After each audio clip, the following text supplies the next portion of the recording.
Hello friends, good morning. আজ হচ্ছে পয়লা বৈশাখ। তো পয়লা বৈশাখে সবাইকে অনেক অনেক শুভেচ্ছা ভালোবাসা রইল। নতুন বছরটা তোমাদের সুন্দর কাটুক, আর প্রতিটা দিন যেন সুন্দর কাটে, আর সবাই খুব সুস্থ থাকো, ভালো থাকো। সাথে আমি আর আমার পরিবারও যেন খুব খুব ভালো থাকে, এটাই চাইবো। তো মিষ্টি দিয়ে ঝাপা দিয়ে দিয়েছি, আর আজকের পরিবেশটা ভীষণই ভালো। তো পুরনো বছরে কি হয়েছে না হয়েছে সমস্ত কিছু ভুলে গিয়ে নতুন করে সবাই শুরু করো। তবে হ্যাঁ, ভোলা তো সম্ভব নয়, কিন্তু তাও সেটাকে মনের মধ্যে পুষে না রেখে খুব খুব ভালো করে বছরটা কাটাও, দিনগুলো কাটাতে থাকো। কেমন বন্ধুরা? আজকের ওয়েদার কিন্তু ভীষণই সুন্দর, রোদ ঝলমল করছে, ওয়েদারটা ভালো। আর গরমের সময় তো গরম হবেই, তাই না? গাছে ফুলগুলো খুব সুন্দর লাগে দেখতে, প্রতিদিনের মতো ওরা ফুটেই চলেছে।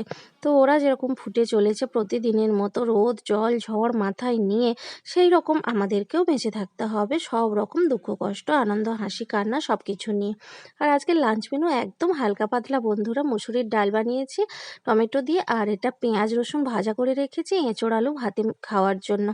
আর ওখানে পুঁই শাকের তরকারি হয়েছে। আজকে কোনো রকম কোনো আড়ম্বরী রান্নাবান্না কিছু করা হয়নি। আর রয়েছে মাছ। এই মাছটা তো তোমরা অনেক দিন আগেই দেখেছো, তোমাদের দাদাভাই ধরেছিল, তো মাছ ছিল সেই জন্য চিকেন বা মটন কোনো কিছুই রান্না করিনি। আর এমনিতেই আমাদের বাড়িতে না চিকেন মটন কোনোটাই খুব একটা বেশি খেতে চায় না কেউ, মানে মাংসর জিনিসটাই খেতে যায় না।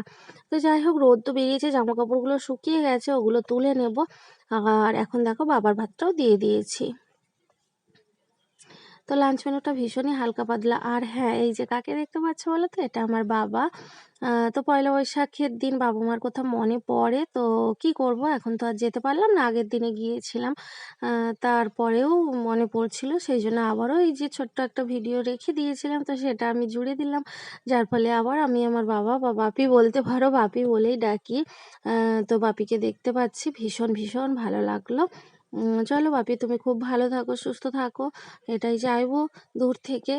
আর চলো টাটা, আজকের ভিডিওটা এই পর্যন্তই বন্ধুরা। সবাই তোমরা খুব খুব ভালো থেকো, সুস্থ থেকো। জানো তো বন্ধুরা, আমি যখন আমার মামা বাড়ি যেতাম, তখন কিন্তু আমাকে না মামা বাড়ির সবাই বলতো আমি আমার বাবার মতো দেখতে। তো বন্ধুরা, তোমরাও কমেন্ট করে একবার জানিও কেমন সত্যিই আমি বাপির মতো পুরোপুরি দেখতে কিনা।